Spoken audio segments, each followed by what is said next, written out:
So at some point I realized I was going all in on the whole obscure thing.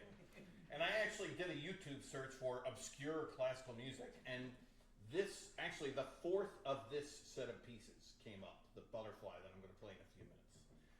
And I really liked that piece, and so I started listening to this whole set. And these are the highlights. So this composer, I don't even know how to pronounce his name. Serge Bortkiewicz, maybe? He's Polish. He was a member of the Russian nobility living in Kharkov, which is currently part of Ukraine. And then he went to Germany to become a composer and a pianist. And then, in the outbreak of World War I, he had to leave Germany because he was a Russian citizen, made his way to Turkey, lived there for a few years, went back to Germany, had to leave again when the Nazis took power, eventually made his way to Austria, he became an Austrian citizen.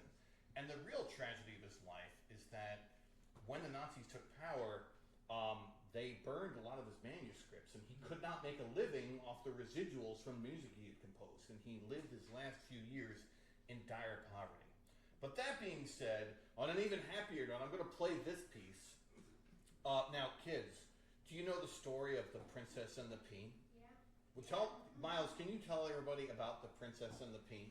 So the Princess and a Pea, a prince and a princess, they want to marry, and I think the princess introduces the prince to his mom, and he's like, and the mom's like, to marry the princess needs to go on a bunch of mattresses. Yeah. Put one pea on her. She can feel the pea, she can marry the prince, but if she doesn't, she can't. Yes. So, yes, she will only be a true princess if she can feel the pea, okay? So, I'm going to play this piece, which is based on that fairy tale. When you hear this,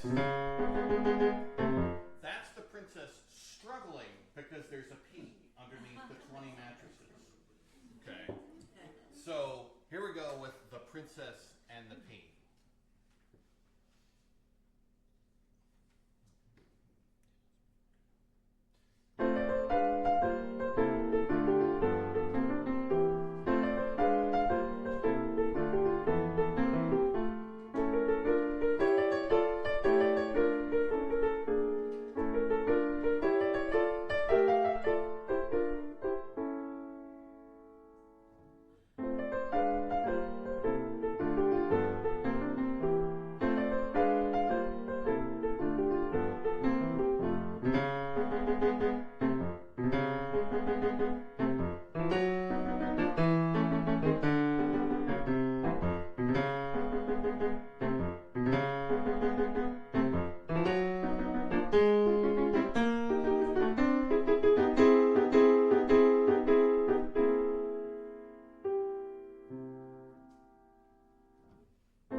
So this next piece I'm going to play, this is also from the Hans Christian Andersen fairy tales. Now, when I say that these pieces are obscure, there's a grand total of one commercial recording of this set of pieces and one commercial recording of the diversions that I played earlier, okay?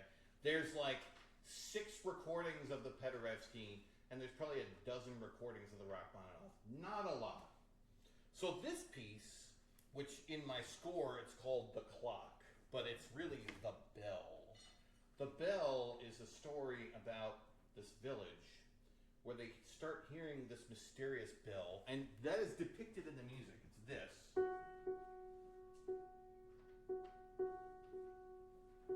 And this occurs throughout the music, even when the things that are happening in the music have nothing to do with those notes, like, okay, he makes it work. So they hear this bell, and they can't find where it's coming from, and so they send out a group of children to find where the bell is coming from, and it's coming from the ocean. And the moral of the story is the power of nature and the innocence So here is the bell. Oh, and when they get to the sea and find it, that is depicted with this part near the end.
So this next piece, which is called It Is Quite Certain, is about a game of telephone. Now, to be clear, when Hans Christian Andersen wrote this piece, I think it was before the invention of the telephone. Henry, have you played the telephone game? Yeah, can you tell us all about what is the telephone game? Doesn't someone say one word, then they have to pass it on to the next person until they get to the person that's on the right. Yeah, and when they get to that person, is it the same word? Never. Never. Okay? So, in this story, this is about a rumor that one of the hens hears that if she plucks all of her feathers, that she will be more attractive to the rooster. So then another hen overhears this, and she says, well, I'm going to pluck even more feathers. And then the next hen hears this, I'm going to pluck all my feathers, okay? Then this gets to the rooster, and the rooster's like, who told you this? This is not what I want. And by the time this rumor gets back to the first hen, it's completely different. So it's all about a game of telephone. By the way, when you hear this, that's the rooster. So here is It Is Quite Certain.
finally we come to the final set, final piece in this set that I'm going to play, and this is the butterfly.